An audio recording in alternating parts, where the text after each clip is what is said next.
Chapter 5. Want a cookie? It has M&Ms in it, Stella. Do you like M&Ms? I'm in the middle of drawing sea creatures during class, but I immediately stop what I'm doing to consider the question. Ooh, I do like M&Ms, I think. I look up, dropping my pink-colored pencil. It's Stanley. Stanley Mason. He's holding a box full of cookies. It's been a few weeks and I've managed not to speak to him once since falling down on his first day of class. I've just been too embarrassed. Even so, it's impolite to refuse a cookie, so I nod and grab one. My hand is shaking as I take a bite. My mom made them for my birthday. Stanley grins widely. I notice he has a gap between his two front teeth. Oh, happy birthday, I mumble. As I chew, I notice little cookie crumbs and spit fall all over my shirt. I cover my mouth with my hand so I don't look like a total disaster. Thanks, Stella. What are you drawing? I shake my head no. I use my cookie-free hand to flip over my drawing. I was trying to draw a blobfish, but it just looks like a pink mess. This will not be the first thing Stanley sees me draw. I only let people look at my drawings when they're perfect. Oh, okay, he says with a frown. I'm surprised. Why would he care? It's not like he wants to be friends with a klutz like me. I feel a little bad, so I mumble, "Thank you for the cookie," with my hand over my mouth again. Stanley looks happy. He opens his mouth as if he's about to say something else. Luckily, Miss Bell says, "Everyone sit down." "Stanley, come sit by us," says Jessica Anderson, while Ben Shaw and Chris Pollard wave him over. I watch Stanley take his seat next to them. My mouth drops open. I'm amazed. In just a couple of weeks, he fits in already. I don't get it. Stanley also has not once looked sad or scared, not even for a second. If I had moved to a new city and school, I'd be terrified. Miss Bell continues, "In just a little bit, we're going to have a special ceremony for Dawn. Now, everyone knows Dawn, right?" "Dawn's the coolest," says Ben Shaw. Everyone agrees. Don, the school's custodian, is always singing fun Beach Boys songs while he's cleaning. He also plays the craziest characters in the school plays like Santa Claus in our holiday musical. Well, Don just became an American citizen, which is really hard. You have to take a big test, not to mention all the years of waiting. Jessica Anderson asks, what was he before?" Miss Bell goes up to the board. She writes a bunch of words I haven't heard before. In big letters, I see visa, alien, resident, and citizen. Great question. There are a few categories. Some people just come to visit. They get a piece of paper called a visa, so they can stay a while. "Don't you buy things with a visa?" asks Jessica. I lock eyes with her for a second, then quickly look away. Although I've been in the same class with Jessica since first grade, she makes me nervous. Everyone likes her, but I think she can be mean sometimes. Like when she laughed at me the first day of class for saying words wrong. Then another time in first grade, she told everyone in our class that I had lice. Everyone believed her except for Ginny. The teacher even made me see the school nurse. And of course, I didn't have lice. Afterward, Jessica said she was sorry, but I never quite believed her. Mrs. Bell chuckles. "Yes, you do, but that's a different visa. For instance, people who come here for college get a student visa so they can stay here the entire time they're going to school. Then there are residents or legal aliens. They have green cards. They can stay here as long as they want, but they don't have as many rights as citizens." My mouth drops open. I only have a green card. I know because Mom showed it to me when we got it in the mail. I was surprised that it wasn't green at all. I don't know too much about how we got it. I remember Mom was really stressed out about it. I also remember waiting in line forever. The only part that was fun was getting fingerprints done. Oh, and taking bunches of pictures for it. But still, because of this green card, I'm an alien?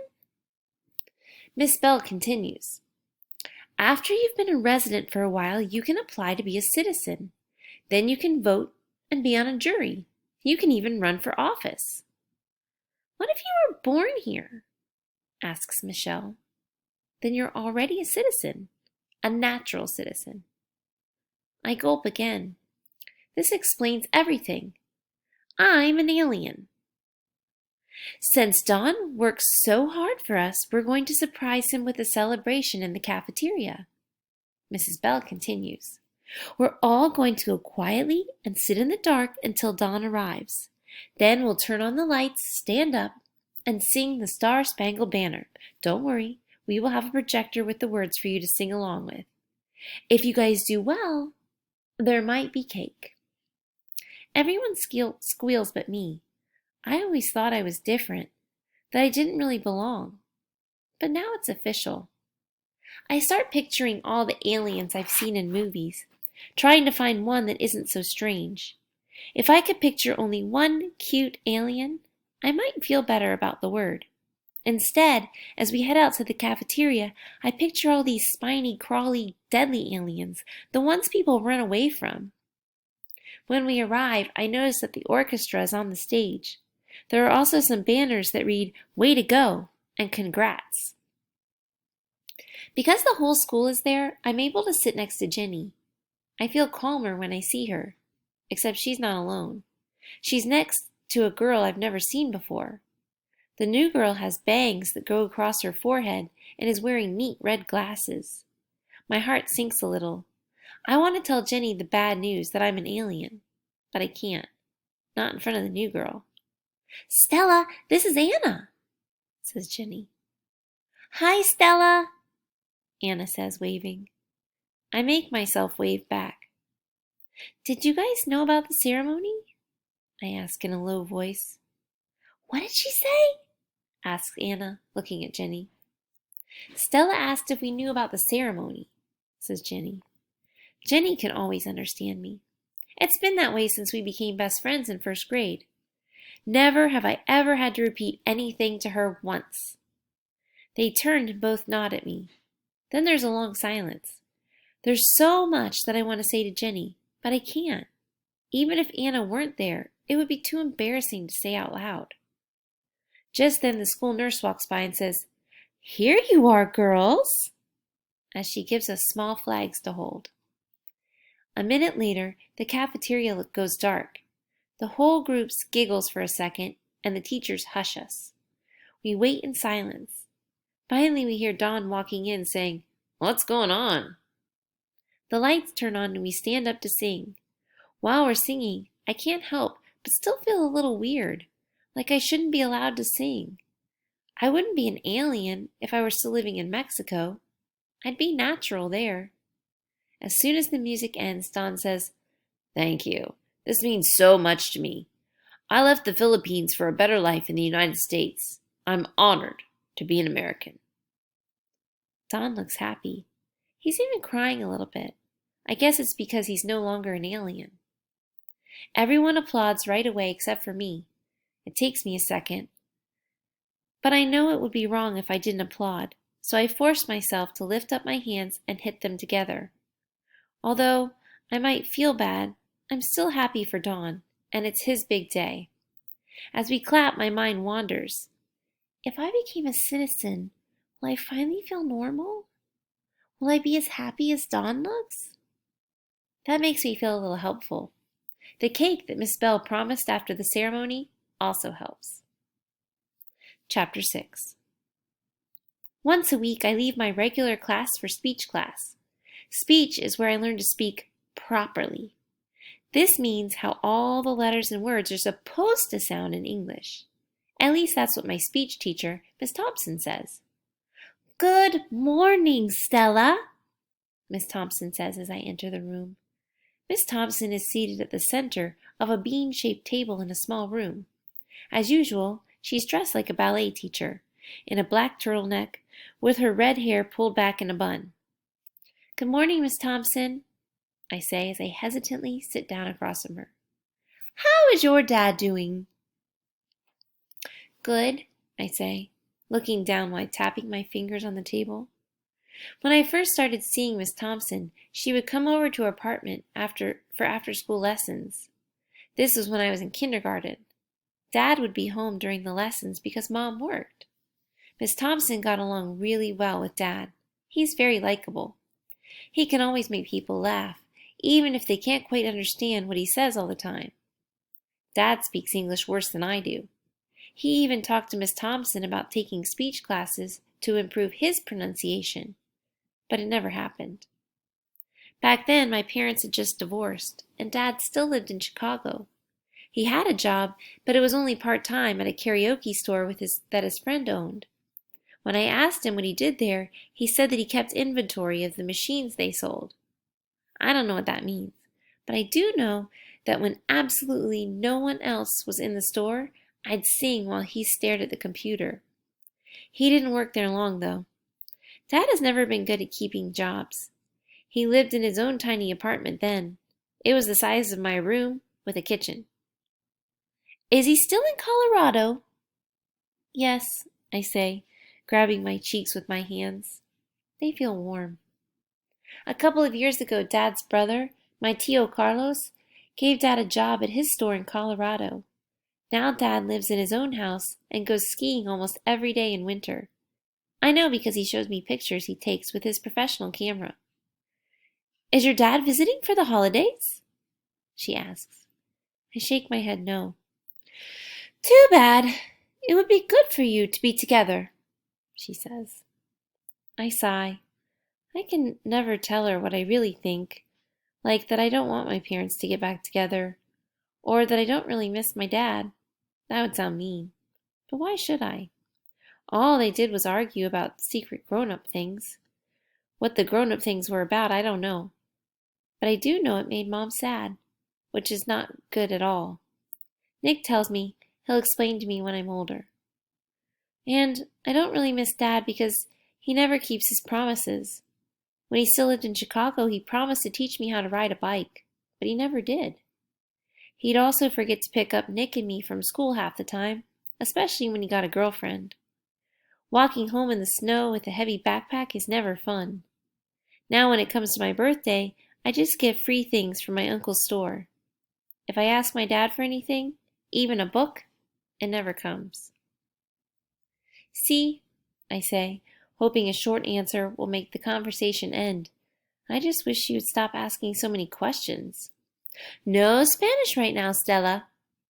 She always says that when I accidentally say a word in Spanish. It's not like I even speak that much anyway, I mutter. What's that, Stella? Make sure to enunciate. She lifts her hand to her mouth. Nothing, I say. I hope that was clear enough. Just then the other students, Janelle and Roman, walk into the room. Finally, a break for me. I squirrel squirrels on my notebook page as she asks them how they're doing. Roman talks for a while. He's all excited that his family is going back home to Russia for the holidays. Roman's always jazzed to talk since he just graduated from ESL classes to regular classes. We begin today's session like we normally do, with mouth exercises. We puff up our cheeks like pufferfish, and follow that with deep breathing. That's to make sure we are speaking from our stomachs. Then we practice our th and busy bees over and over.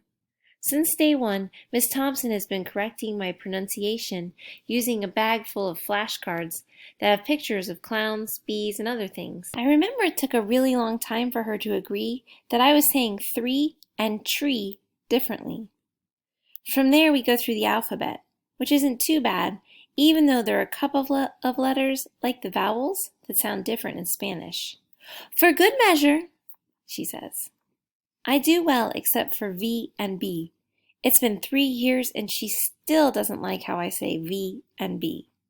Despite how annoying it can be, speech class can also be a little escape. I get to leave my class and be in a small, quiet room with just 2 other kids. It's especially good now since I keep turning Roja around Stanley. The other day, he asked me what time it was. I was so surprised, I spilled my bucket of colored pencils on the floor.